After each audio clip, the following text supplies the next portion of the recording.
देखिए अब नया चैप्टर हमारा है चैप्टर 8 ट्रिग्नोमेट्री एनसीईआरटी का। ठीक है, अब इसमें क्या है, हमने इसका एक बेसिक वीडियो आपको स्टार्टिंग में ही डाल दिया था, यूट्यूब चैनल पे अवेलेबल है। तो जिसको बेसिक में प्रॉब्लम हो वो उस वीडियो को एक बार देख सकता है। ठीक है, किसी जिसको प्रॉब्लम नहीं है उस डायरेक्ट यहाँ से हमारे साथ शुरू कर सकता है। ठीक है, मैं उसका लिंक आपको भेज दूंगा, डिस्क्रिप्शन में लिख दूंगा उसका लिंक, तो आप उसको वहाँ से प्लीज़ देख लीजिएगा। जिसको प्रॉब्लम्स हो बेसिक्स में, प्रॉब्लम नहीं है तो आप यहाँ से इसको स्टार्ट कर सकते हैं। क्वेश्चन नंबर फर्स्ट आपका, मैं उसको एक बार रीड करके दिखाता हूँ आपको, देखिए उसमें बोला गया है। और ट्रिग्नोमेट्री में इंपॉर्टेंट होता है एक एक वर्ड, तो प्लीज़ ध्यान से सुनिएगा। उसमें बोला है in a triangle A B C right angled at B, बड़ा इंपॉर्टेंट होता है ये राइट एंगल। जिस भी एंगल को राइट एंगल बोलेगा उसको आप 90 डिग्री पे बनाएंगे। उसके बाद बोला है A B equal to 24, B C equal to 7 centimetre, then determine. वो सब बात की बातें होते हैं। सबसे पहले तो आप ये जानिएगा कि ट्रिग्नोमेट्रिक जो भी रेशियोज होते हैं, sine cos tan cot sec cosec, ये सब जितने भी 6 रेशियोज होते हैं ट्रिग्नोमेट्री के अंदर, आपको जो मैक्सिमम ट्राइंगल बनाना है वो बनाना है राइट एंगल्ड ट्राइंगल। तो आपको सीधा सा एक ऐसे कैसे बनाते हैं, एल बनाइए पहले आप, एल बनाया, ये 90 डिग्री हो गया। और उसके बाद उसने बोला क्या है, राइट एंगल एट बी, तो यहाँ आप बी लिखेंगे। ये आपकी मजबूरी है, अगर आपने बी यहाँ नहीं लिखा कहीं और लिख दिया तो क्वेश्चन गलत हो जाएगा। ठीक है, चलिए ज्वाइन करा दीजिएगा। यहाँ आप सपोज करिए ए है, यहाँ सी है। अब आप इन दोनों में आपकी चॉइस होती है, यहाँ आप सी भी लिख सकते हो, यहाँ आप ए भी लिख सकते हो, ये चॉइस आपकी है। लेकिन ये उसने आपको मजबूर कर दिया है, कंपल्सन है कि आप बी यहीं लिखेंगे 90 डिग्री पे, इसको चेंज नहीं कर सकते। ठीक है, नेक्स्ट देखिएगा। अब जो गिवन है A B equal to 24 given है, तो ए बी जहां भी आपका ए बी है तो 24 लिखिएगा, एंड देन बी सी जहां है वहां 7 लिखिएगा। अब एक बात और याद रखिएगा, ट्रिग्नोमेट्री जब आप यूज करते हैं, आपको अगर तीनों साइड गिवन है, 3 साइड होती है, एक ये साइड है, एक ये साइड है, एक ये साइड है, 3 साइड है। अगर तीनों साइड गिवन है तो आप डायरेक्ट यूज कर सकते हैं, डायरेक्ट आप फाइंड कर सकते हैं, sign A cos A sign C cos C, direct find कर सकते हो। बट अगर तीनों साइड नहीं गिवन है और राइट एंगल ट्राइंगल है, तो आपको सबसे पहले तीनों साइड की वैल्यूज फाइंड करनी पड़ेंगी यूजिंग पाइथागोरस थ्योरम, और वो आपको पता होनी चाहिए। ठीक है, तो आप सबसे पहले क्या करेंगे, यूज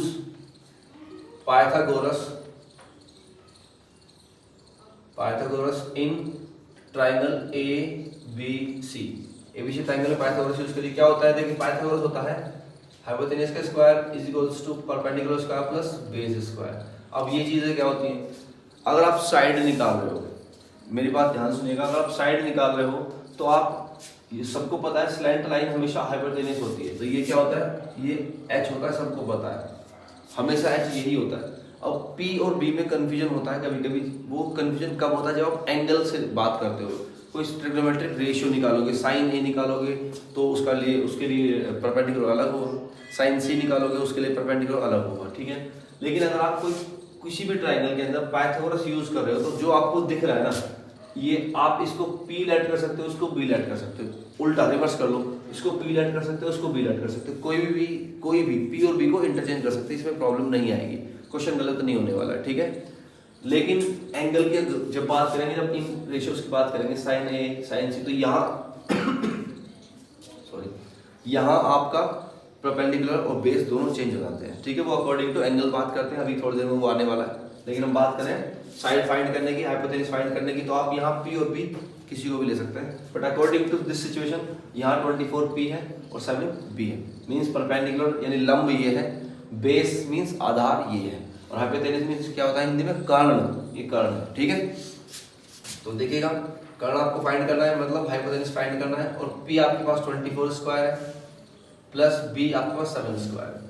इसको सॉल्व करिए, 24 स्क्वायर होता है 576 प्लस ये 49 होता है, इन दोनों को ऐड करेगा 625 होगा, और this is equal to H square, and then H square equal to 25 square. तो यहाँ से एच मिलेगा आपको 25 सेंटीमीटर।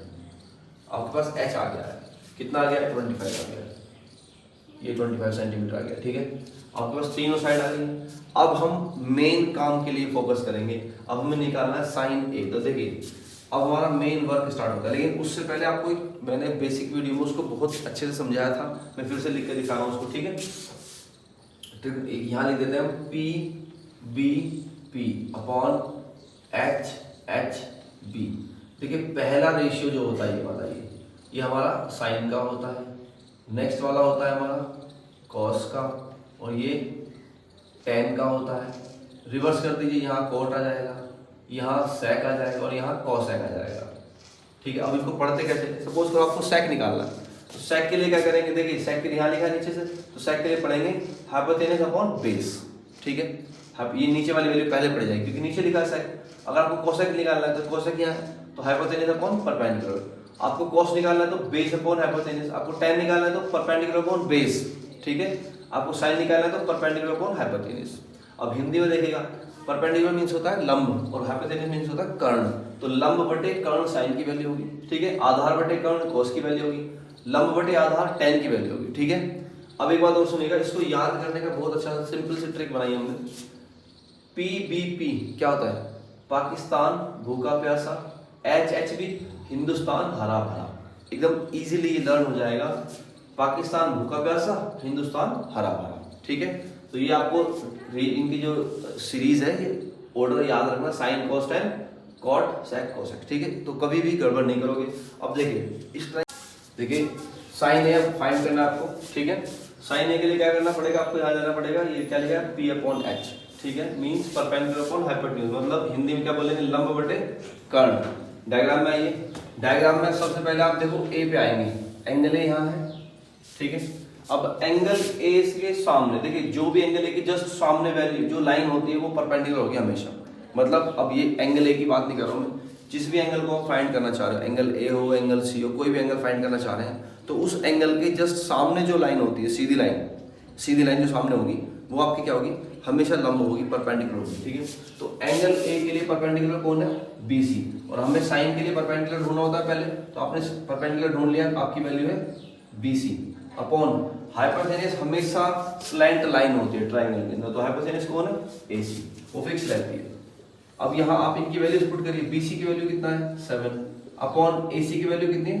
25। तो ये आपका आंसर हो गया साइन ए का। ज्यादा कैलकुलेशंस नहीं होती, बस थोड़ा सा माइंड लगाना है कि आपको ए से बात करनी है, सी से बात करनी है। ठीक है, फिर से देखिएगा, कॉस ए, ये आपका फर्स्ट पार्ट चल रहा है, कॉस ए फाइंड करना था। अब कॉस के लिए ट्रिग्नोमेट्रिक रेशियो कॉस के लिए आप क्या लिखेंगे? B/H means base upon hypotenuse, आधार बटे कर्ण। अब आप ए पे जाएंगे वापस, तो सामने वाली अभी आपने बताया था आपको, सामने वाली साइड परपेंडिकुलर होती है, लंब होती है, और ये हाइपोटेनस होती है, तो बची हुई साइड क्या हो जाएगी? बेस, मतलब आधार हो जाएगी बची हुई। तो अब इसके लिए क्या लिखेंगे? बेस की वैल्यू लिखिएगा AB/AC। AB कितना है? 24। AC कितना है? 25। ये आपका cos A की वैल्यू होगी। सेकंड पार्ट देखिए, सेकंड पार्ट में पूछा आपसे sin C। देखिए अब एंगल चेंज हो गया आपका, पहले एंगल A था, अब एंगल C हो गया। अब C यहाँ पे आता है, अब C के जस्ट सामने वाली जो साइड होगी वो परपेंडिकुलर हो जाएगी C एंगल के लिए। ठीक है, तो ट्रिग्नोमेट्रिक रेशियो जो होते हैं वो एंगल से चेंज ऐसे होते हैं। ठीक है, तो साइन सी के लिए देखिए फिर से वही बात है, आपको परपेंडिकुलर अपॉन हाइपोटेनस लिखना है, और सी के लिए परपेंडिकुलर कौन है? AB। आप लिखेंगे AB अपॉन हाइपोटेनस, तो सेम ही होता है AC। AB की वैल्यू कितनी है? 24 अपॉन में क्या आएगा? 25। ये आपका साइन सी हो गया। फाइंड करना था आपको कॉस सी। ठीक है, कॉस सी देखिएगा, कॉस सी फिर से सी एंगल यहीं पे, तो उसके लिए सामने परपेंडिकुलर है तो बची हुई साइड क्या हो जाएगी? बेस, मतलब आधार हो जाएगी, और आधार अपॉन कर्ण, आधार अपॉन हाइपोटेनस क्या होता है? कॉस। तो आधार की वैल्यू क्या है? BC upon AC। ये वैल्यू जाएगी आपकी, आधार 7 अपॉन 25। ये आपका कॉस सी का आंसर है। अब देखिए, जो आपको क्वेश्चन में गिवन था, जो आपको क्वेश्चन में पूछा था फाइंड आउट करने के लिए, हमने फाइंड आउट कर लिया है। अब मैं आपको एक एक्स्ट्रा होमवर्क दे रहा हूँ, जो जिनके समझ में आई हो वीडियो, और प्लीज इसका क्वेश्चन करने के बाद, सॉल्यूशन करने के बाद कमेंट में आंसर लिख के जरूर दें। ठीक है, आपको फाइंड करना है tan A cot C and sec A cosec C। ये आपको 4 वैल्यू फाइंड करनी है। ठीक है, जिसको ये वीडियो समझ में आई हो, जिसको ये तरीका समझ में आया हो, जिसको ये ट्रिक अच्छी लगी हो, वो प्लीज इन चारों के आंसर करके कमेंट में आंसर बताना। ठीक है, ओके, थैंक यू।